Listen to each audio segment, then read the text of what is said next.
and welcome to DiceTillDawn, and after a long break, a top 10 list. A list I've been meaning to do like year or two almost, but now just got the idea after Rado's own most played list and figured now it's time to finally make that list of mine, especially since I've been now logging my games in a BGG and now in a BG Stats app for almost 4 years, so I have a lot of data to back this up. Of course, I've played before that and in my youth, so there are some games that I can't really tell any exact numbers. But for these, I can give you a pretty exact number of plays and also a good estimate of the time I have spent on them. Anyway, so these are my 10 most played games. There are a few, I guess maybe Hero Quest from my youth could be here, but I can't give you any idea of how long I've played it. It wouldn't be in the top, but it might make it somewhere in the 10th position or something like that. And of course some like Monopoly and Trivial Pursuit, maybe I've played enough, but I don't think so. Maybe Monopoly, because we played some weird games of Monopoly and it's very long sometimes, but probably not. Gladly. Anyway, so 10 games. There are a few like games. I'll talk about them when we get there. But first of all, the around the number 10, I think I had like maybe 20 games that are very close. So I just picked the ones that I think will get more plays and are there at the same numbers. So I didn't want to take a game that maybe I've already sold or maybe just not interested in playing many at all or something like that. So this is pretty nice and I think got pretty good numbers here. Of course, most of these are my absolute favorite games. Hopefully the glare isn't too bad now. I tried to move my table a bit, but still the overhead lamp I have is good for gaming, but it's bad for this, and I have to try and see if I can make up a better lamp for myself or something, but hopefully you can see what's going on. So let's start, and with my number 10, with 17 plays and around 60-70 hours, I guess, because we usually take a lot of hours with my friend when we play this, and that game is Galaxy Defenders by Aris Games. And I have the expansions, and we have gone through the main campaign and the first expansion.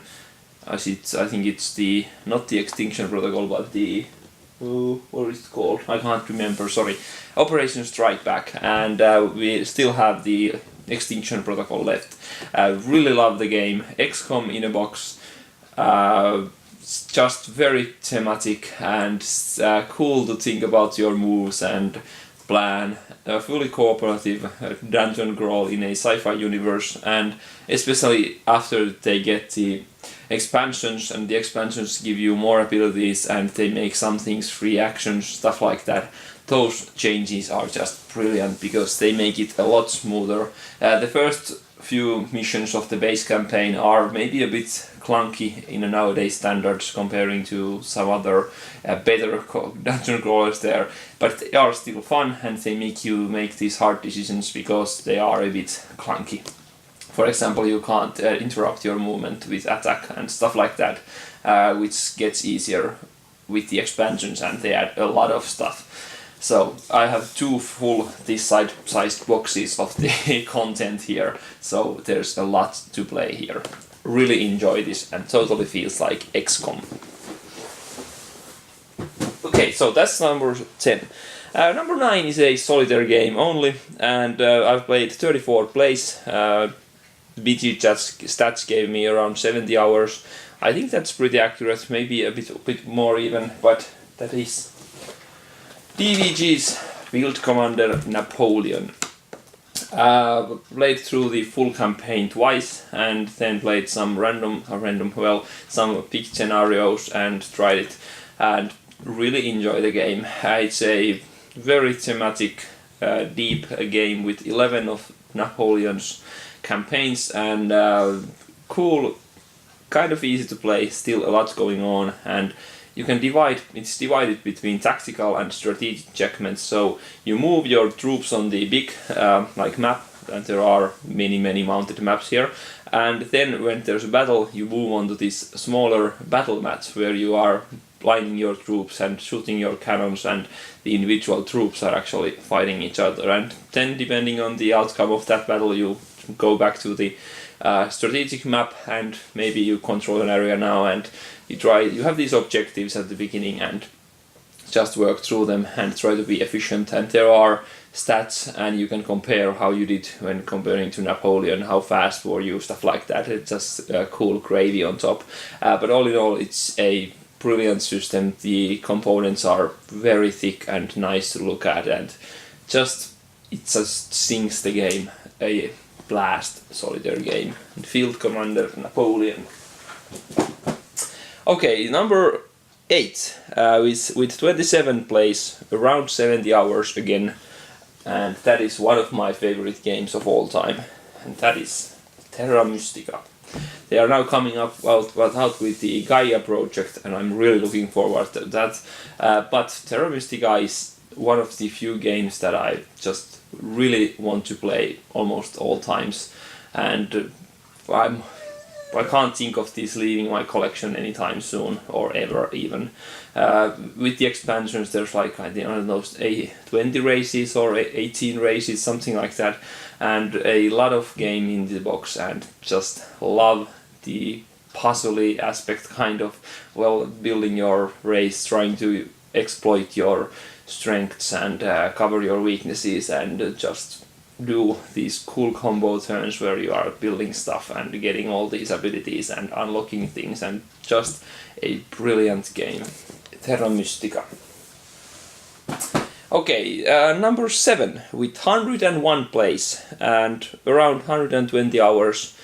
It could be actually more, but I think that's pretty accurate, because I played it solo, 2-player, 3-player, 4-player, 5-player, all these player counts, and the solo games are probably closer to half an hour, 45 minutes maybe, and the 4-player games are easily half an hour, hour and a half, maybe even 2 hours with some of the expansion things. And my dog is just giving a show there. Anyway, that game is Legendary Encounters, the alien deck building game. And yeah, this is the deck building game almost for me. I really love the theme, I really love how it works. Greatly thematic, you can get chest bursters, you can do all sorts of things in the game, and it's just hard, but once you learn it, you can actually survive in it. And also, what I was thinking, you can manipulate the difficulty level a lot in the game. The solo game is okay, but it's too easy, and it's harder to make that hard enough, and just the coordinations and all those don't really work, so that's a shame. But Legendary Alien with 101 plays. My number 7. Okay, number 6, again one of my absolute favorite games, in my top 5 of all time, I think, maybe even higher nowadays. And that is the most thematic game I know, Battlestar Galactica. I have 2 boxes of all of the expansions, and actually we played 24 games, but counting the numbers I've given to the game time, it's 130 hours, because we really play this as an experience kind of thing, and our games are usually 5 to 6 hours. A few have been 8 hours, few have been 3 hours, but the 5-6 hour mark is around the average. We use all the expansions, so we go to the Earth distance of 10 and stuff like that, so that gives a lot of more game time. But that's it. It feels like a few hours, and I'm enjoying myself all the time, so we don't really even want to rush it. And it's not about playing one game, it's about playing the game and just enjoying the show and the thematic aspects and all these cool things that happen in the game. And last time we played it, actually humans won after like 15-20 games of not winning, and it was to Earth. So there were things that mitigated that, in the sense that only the Cylons came up after the sleeper phase, and there were only three distance cards came up, and the Admiral was a human, stuff like that. But still, humans won, which was very, very amazing because it doesn't happen to us anymore anytime. And yeah, that was cool also because it's kind of sad that when you are a Cylon you always win. So now we have proof otherwise. So that's a plus actually, of course. And anyway, the most thematic game easily, I know. The tension, I've never had any game cause that much tension, and the first games when I was Cylon, I was like heart beating 200 beats per minute, stuff like that, and I was just sweating my pants because I was a Cylon and had this perfect opportunity to destroy mankind. And there are some very cool moments in the game, and you'll never know who to trust, and you can betray your friends, and it's just a hilarious game and one of the absolute best games. Battlestar Galactica. Okay, then we are on to number 5. My solitaire number 1 and my number 2 game of all time. And that is Vlada Chvátil's Mage Knight, the board game. With 46 plays, around 150 hours. That of course depends. I played the Super Epic Conquest solo, which takes around 6 hours for me. But of course I've also played some of the Mines Liberations, which are like 40 minutes or something like that. Very quick to play once you know how to play the game and set up it easily. And I also played it with 2 and even 3 players, but solo is the best. 2-player is nice. Anyway, Mage Knight, a adventure deck building, like very deterministic combat and pretty much no luck at all, almost, and just a brilliant puzzle to figure out, and just a great game. Mage Knight, the board game. Okay, so on to number 4, which is actually a pretty new game in the list. Well, not released new, but newer for me. I think I've had it for a little over a year only. And that is Shadowrun Crossfire. I think I bought it last year's summer at some point. And 143 plays and around 180 hours. Estimated. I've played this 1, 2, 3 and 4 player. The 1-player games of course are under an hour, even 2-player games are probably under an hour, but the 3 and 4-player games have gone up to the hour and a half, even closer to 2 hours with some of the scenarios. I have the expansion High Caliber Ops, and I highly recommend if you can get your hands on it. And this is just almost the perfect game for me. Just very hard, but every time you play you think you learn something new or understand the game a bit better. And now I think our win percentages have been even up into like 40%, 50%, even though we are starting to use many of these difficulty modifiers, because our karma is so high that we wouldn't get pretty much any experience otherwise. So we are playing these very hard scenarios and we are still able to beat many of them pretty regularly even. But again, still many of them feel like, okay, we've died, and then we just managed to through that situation and actually win the scenario, and the feeling is just great. And it actually feels like it was because we made the right decisions. It's not because we drew all the best cards and threw a 3 6s on dice each turn, stuff like that. It's actually very important that you make the right decisions in this game, even though it totally feels in the first games, and when you look at the game it totally feels random, and if you draw the bad guy you will die. Yeah, but usually the bad guys give you a lot of money, and the money can actually counter the damage it does multiple times over and stuff like that. It's really not a lucky game.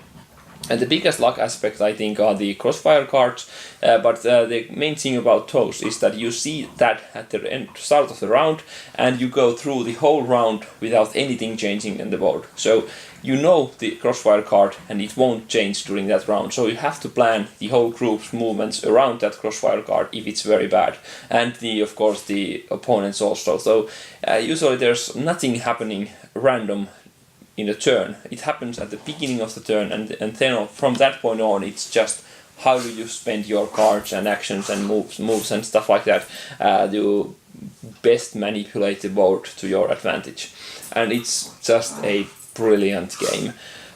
Only shame is that the solo game has to be played two-handed, but I've begun to enjoy even that, because it's not too hard to keep track of the two characters, and there's more variability there. But I would really like to have a solo system of this where only one hand would, or one deck would be enough. There is one scenario that you can play, but it doesn't feel so fun.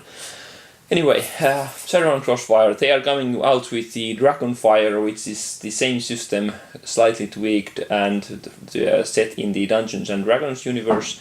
And I am very interested in it, but I don't think I'll need it in a long time, in a sense. Of course, I will probably buy it, but our characters are now in the like 60s, 70s, Karma, I think 80 maybe I have, and starting to get third stickers, stuff like that. So there's just immense replayability in the game, and it's weird because basically you only need a few scenarios, and I would gladly play them over and over again. There's very few games where I want to do that, but Shadowrun Crossfire is definitely one of those, and it's skyrocketed. If I did a top 100 this year, it would probably be in the top 10, maybe even top 5.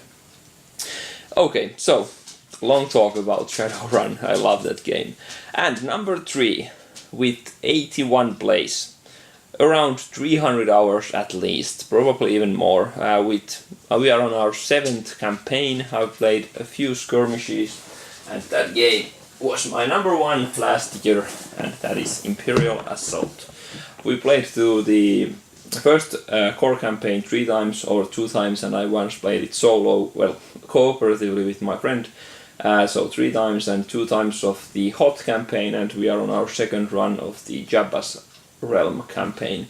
And they are soon coming out with the next campaign, Heart of the Empire, and I'm really looking forward to that.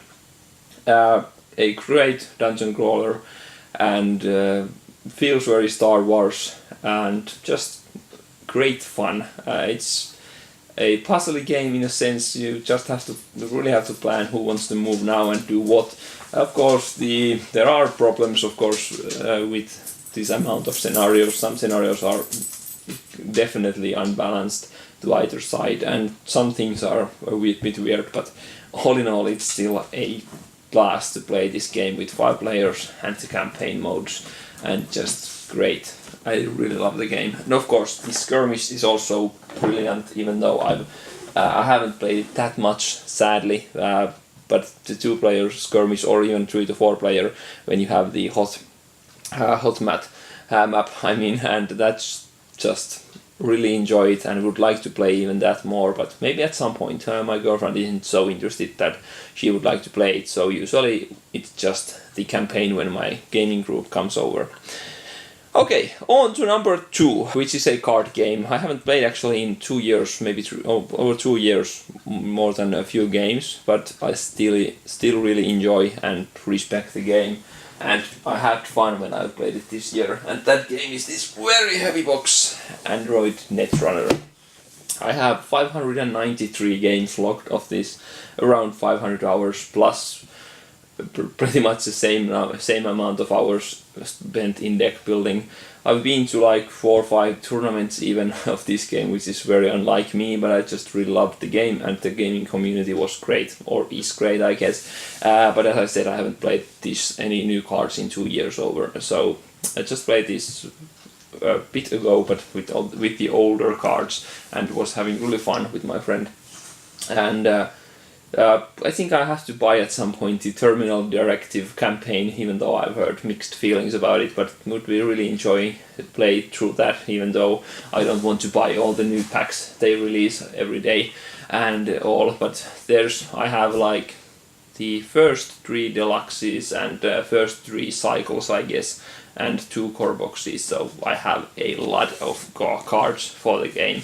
So I don't really need much, because I don't really play it that much anymore, but all in all, it's a great game. The system is magnificently built, it makes sense, it sings almost, and it's very asymmetrical, so you play the corporation or the runner, the play style is totally different, you have different goals, and it just works. The bad thing about this is, and one of the reasons I don't get to play it that much, is because you really need to have a player with a comparable skill level in the game to have fun. And it's not that the other player would always win, but the game itself doesn't even work. For example, if you know the game and the corporation does a install advance, for a newer player, he doesn't have any information of what that means. Even though you try to explain it, it takes time and place to actually start to understand what could that be and stuff like that. So that's a big negative for the game, because it's a beast to teach to newcomers or newer players. Sure, the veteran gamers it's not hard to understand the game, but the more cards there are, the more you have to be aware of, and that's the other problem.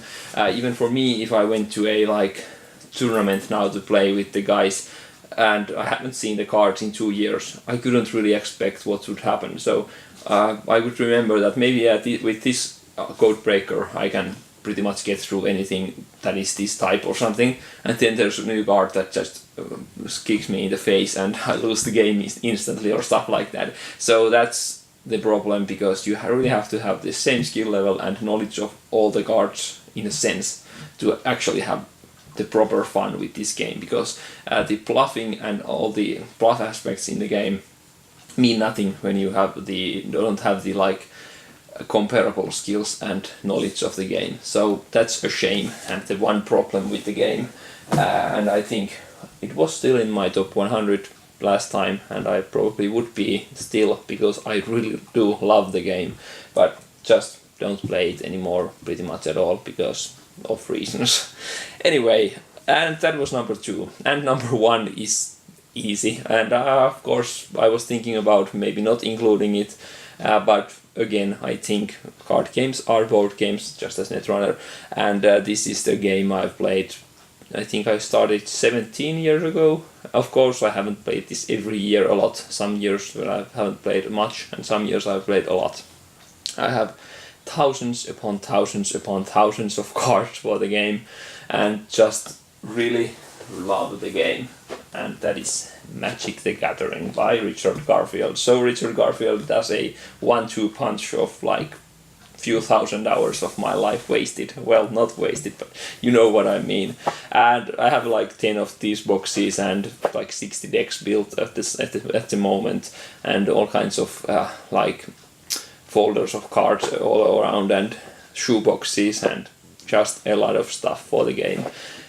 And this is a opposite of Netrunner. I think Netrunner is actually a better game per se, but Magic is a game that if I can teach it to one player, give them a deck I think is easy to play, and just teach them the basics, we can play one game, and in the second game they can be competitive if they know my deck from the first game a bit.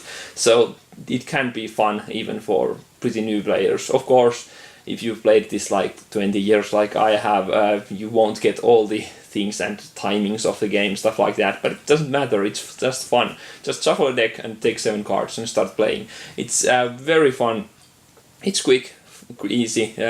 Games take with my sister's boy is actually one of my main gaming partners nowadays. He usually comes over once a month or something like that for a weekend of gaming.